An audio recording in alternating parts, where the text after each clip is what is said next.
Est-ce que l'argent peut tout acheter, tout? Par exemple, est-ce que l'argent peut acheter du temps? Du temps de travail, on sait que ça s'achète le temps de travail, mais du temps d'attente, par exemple, est-ce qu'on peut payer quelqu'un pour attendre à sa place? Il paraît qu'aux États-Unis, on peut le faire.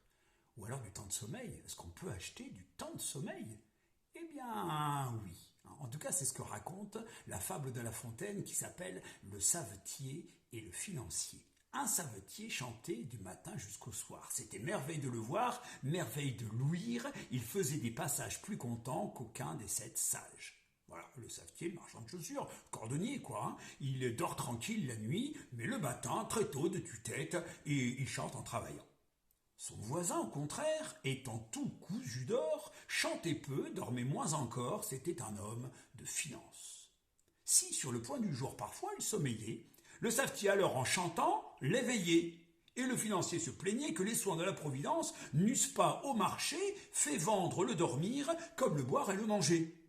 Le financier, il se désole de ne pas pouvoir acheter du temps de sommeil. Bon sang, il a de l'argent. Il voudrait dormir et il se dit qu'il a de quoi acheter sa tranquillité. Alors c'est ce qu'il va faire. Il va aller voir le savetier et il va lui demander quel est son prix.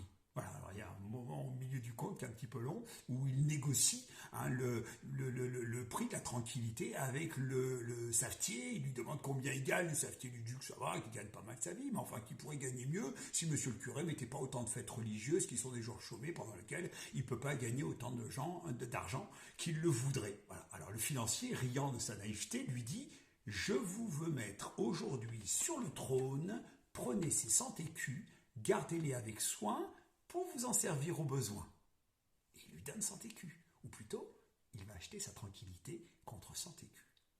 Le savetier crut voir tout l'argent que la terre avait depuis plus de 100 ans produit pour l'usage des gens. Il n'a jamais vu une telle somme. 100 écus pour un savetier, c'est énorme.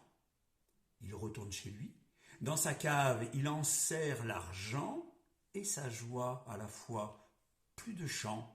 Il perdit la voix du moment qu'il gagna, ce qui cause nos peines. Le sommeil quitta son logis, il eut pour hôte les soucis, les soupçons, les alarmes vaines. Tout le jour, il avait l'œil au guet, et la nuit, si quelque chat faisait du bruit, le chat prenait l'argent.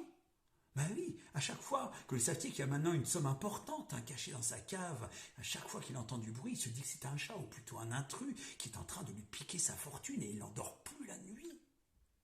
À la fin, le pauvre homme s'en courut chez lui, chez celui qui ne le réveillait plus. « Rendez-moi, lui dit-il, mes chansons et mon somme, et reprenez vos 100 écus. » Parce que le financier, c'est ce qu'il a fait.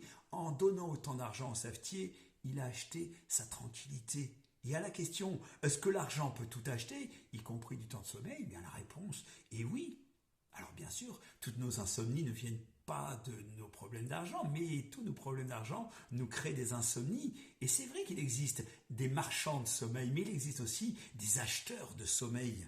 Parce que les gens à qui on doit de l'argent sont vraiment des gens qui se payent sur nos insomnies.